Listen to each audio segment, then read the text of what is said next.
I'm going to show y'all how to remove the lid from a 55-gallon drum so that you can reuse it again as a lid. So you're going to want to put your barrel somewhere where it's stationary and it's not moving around. I used some sawhorses here and ran some 2x4s in the opposite direction, the width of the barrel, to sort of lock it in place. And as you can see, I've got my angle grinder, and I think I'm using a 1.6. I don't know that the width of the blade is what's important as much as the depth. So I'm just sort of barely grazing it a little bit at a time as I go around section. I'm doing a section at a time.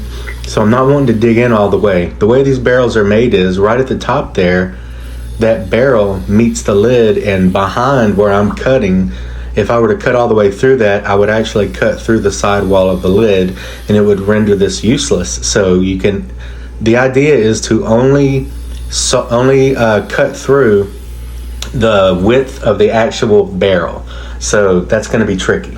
So the way I do it is a little bit at a time, right? So I'm not trying to, when you're cutting something, you cut all the way through it and then you just go around and you let the blade cut through it all the way around. Well, doing it that way, I was worried that if I allowed the blade to bite into the barrel right off the bat and start pulling it, it would pull it away from me and it would pull it too deep. So I'm just barely grazing a little bit at a time here, and I'm checking my depth, and as it goes, what's going to happen is you're going to notice that it starts to split apart. You can actually bang it a little bit right there with your hand, or you can grab it and pull it and you'll start to see the seam. It's kind of like removing the lid the other way where you grind down that top lip. You're going to start to see the seam, and you can actually even start to see dark stuff at the seam that looks like it's coming through. So you'll have this perfectly silver area where you're cutting, and then you'll start to see little dark areas where oil or something is coming through, and that's how you know you're getting deep. But remember, if you stay in one spot too long, you're going to burn right through it. So I did this in real time just to kind of show y'all how long it takes, and I'm just spinning it around, doing it a little bit at a time. And I think it took me around 5 minutes to remove this.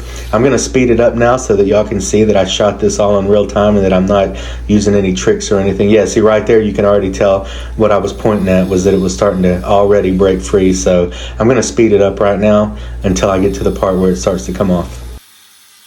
So here's 3 times speed. Man, sped up videos are so satisfying, right? It's like popping those little bubble wrap things. There's just something about watching a sped up video and hearing the audio when something's sped up like this. But yeah, and I'm sure there are angle grinder users out there who know of a better way to do this, or are going to tell me, oh, you don't have the guard on there. Yeah, I couldn't see what I was doing with the guard on there, so I took it off. Be careful. I don't recommend doing it this way, but hey man, whatever, to each his own. Do what I say, not what I do. You know what I'm saying? So I think it's starting to come loose now. You can see, yep, there it went. Boom, son, check that out. And it just comes right off. And now you just set the barrel down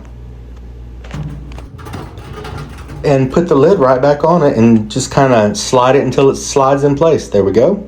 Set it down, move it over till it locks where it wants to go, and then you just push it down. Boom, that's it. Thanks for watching. Do it with Trump.